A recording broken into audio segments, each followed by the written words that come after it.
Yo, what's going on guys, Khraze here, welcome back to Outriders with the big update, and of course we have the full list of changes right here, a really extensive set of patch notes. And what did I tell you in yesterday's video? That rebalancing is going to be on the menu, and we now have a handful of certain skills and abilities getting rebalanced, but we're getting a ton more on top that we will cover here in this video. So fixes for the crashes, for the matchmaking, the server issues, and we get a community appreciation package. So yeah, it's gonna be a thank you package for all of the patience for going through all of the problems with Outriders. And yeah, there's gonna be a little bit of inventory wipes and restorations also being worked upon. So without further ado, let's jump right into it. Now I have the patch notes right here, so the list is pretty long, but I will go over the more important bits. Of course, this is the first big patch for the main Outriders game, and as of today the deployment of this patch is scheduled for next week, as we are using this week to identify as many severe issues as possible, fix them, and then thoroughly test the changes across all platforms. Submission through platform holders adds on a little bit of time as well, which is why we are not able to deploy this patch any earlier. So yeah, they essentially mentioned that as we're getting closer to next week, they will confirm the release schedule for this new update, but in the meantime we will go over the patch notes as I've said. So this is going to be both for the PC and the console platforms. So once all of these will be updated to the same patch version, yes, the crossplay will be activated once more and viable across all of the platforms. The patch notes confirm right here. Overall stability improvements for the matchmaking service is also on the list, and we have several really important crash fixes that I want to cover really quickly. So one of the crashes is in regards to the multiplayer, where people who would crash would also end up losing their inventory. So if you had your inventory wiped, there's going to be a fix for that. There's a couple more for a couple of missions and zones. One of them is for the side quest called A Bad Day, and another one is for No Man's Land, when your language is set to Spanish for some reason. Of course, there's also a couple more fixes and crashes for another issue for the launch of the game, and many more random ones, but check this out. We are confident that these fixes will address the majority of the crashes reported, as there's only a handful of root causes, but the crashes they generate appear in a number of places, which I think is gonna be all about that anti-cheat, by the way, that's causing many of my crashes at the very least. But if you had a problem with the HUD disappearing all of a sudden, that's going to get fixed in the new update. Another one which would interfere with players respawning in multiplayer expeditions, bugs with players getting stuck on geometry, including when using gravity leap or falling out of the world. They also changed the default matchmaking setting from opened to closed.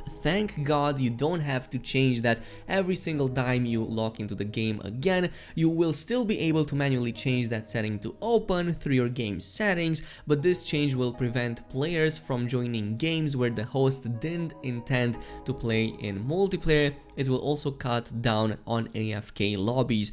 I'm pretty sure that there's at least a few of you guys who joined me in the past few days and found me AFK because I was just logged in the game but not really doing anything, so sorry for everybody who was kinda bamboozled. But this will also help improve matchmaking times, as the queues will be less likely to be overwhelmed by the sheer volume of constant matchmaking requests generated by opened games. So thank God they find the root causes of this. There's also a PC specific change right here, which is mostly in regards to the issues where GPUs would not be fully utilized. So if you had a problem with that, I've seen that quite a bit, yeah, you're going to find the fix in this update. But it's time to talk about that really awesome Outriders community appreciation package. So for all of the downtime, for all of the problems and everything that's been happening since launch, we are getting compensated for that. So after working on Outriders for more than 5 years, we were as disappointed as you that the launch weekend did not go as planned.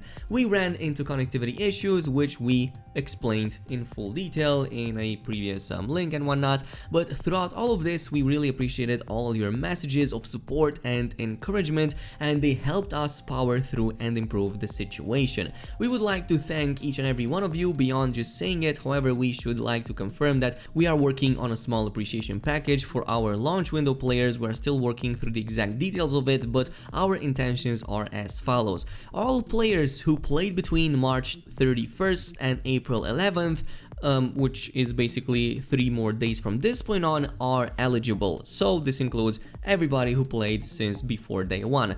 Any player outside the above window but for whom we will have performed an automatic inventory wipe restoration are also eligible. So maybe you're in that situation. If you watch this in the future, your highest level character will receive the following: a level appropriate legendary weapon, a level appropriate amount of titanium, the emote frustration, which is otherwise unobtainable at this moment in time. The irony here was not intentional, but it is fitting, and these are our intentions, but these details are subject to change based on what is technically feasible for us to do. We are still determining when the appreciation package will be delivered. Now, personally, if it was me, I would also maybe add something like a legendary armor piece in there too, simply because farming a legendary weapon doesn't take too long, especially since these issues were ongoing for more than a week. So maybe even like throw in an extra legendary on top of the first one, and I say we should be good if they also add like good enough amounts of titanium. Now, for the inventory wipes and restoration, here is what you need to know. We believe that the rate of this bug appearing should be greatly reduced once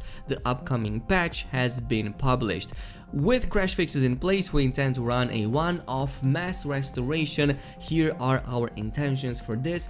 So this restoration will be a one-time event that will happen on a specific day, and the exact date is going to be announced soon, but here is what you will need to know. We will update you when we have confirmation of the date and timings. We will only be able to restore the most valuable tiers of items lost, like for example if you had epics or legendaries, and we will be unlikely to restore inventory to a full blue gear. So if you had also blue, it's very unlikely that you're going to get those blues back.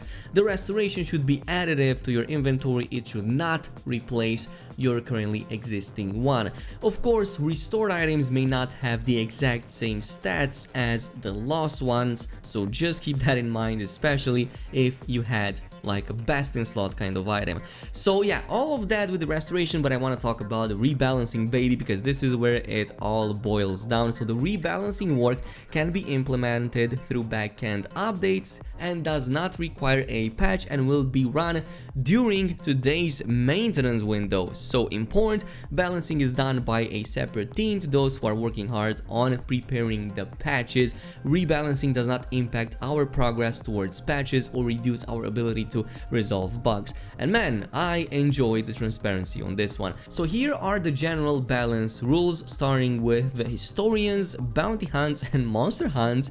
Quests no longer grant legendary items for each subsequent completion. So while rewarding players for completing all historians, bounties, and monster hunts quests is still our intention, we did observe unintended results when players repeated this activity in combination with a specific multiplayer bug. What did I tell you yesterday? What did I tell you about this? With this rewards adjustment, we want to eliminate this exploit behavior while still making that quest line worth the effort. And yeah, players who took advantage of this exploit will not be punished, most probably because yeah, nobody like completely went overboard with it, or if it was, maybe just like a few people here and there. And by the way, that gear becomes so obsolete once you jump into expeditions, it's not even funny. But you know what, we'll take it, at least we're not getting banned and whatnot. So yeah, your time window to do this is now pretty much gone. Now for loot specific enemies like the Toka Beast, Split Tooth, Sand Shifter, and Cold Claw, please don't do this to me. These particular beasts are being too generous considering the required effort to take them down. So that's all they say. They're not going to drop so many rewards, or maybe they will make the fight way more difficult.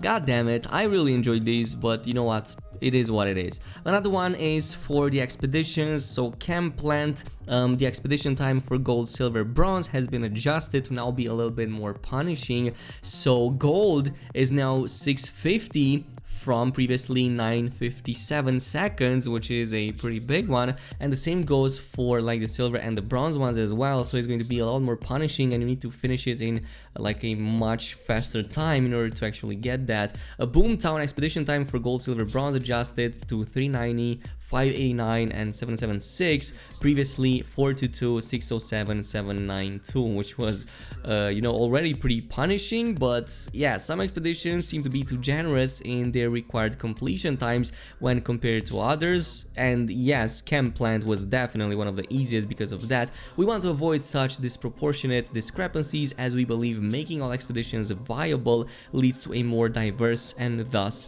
more interesting endgame, because you would definitely get compelled to like play Camp Plant. I was definitely like grinding in the Camp Plant way more than in anything else. Now, crit rating multiplier on tactical assault rifle reduced to 165% from 175. Critical rating damage multiplier on marksman rifle reduced to 250 from 300.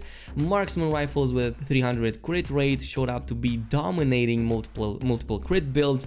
By making the modifier the same as for bolt action rifle, we want to offer players more options when choosing what gun to use. Duration of the Massacre AP buff has been reduced to 3 seconds. This is a temporary measure, by the way, until we have fixed an issue with the stacking cap.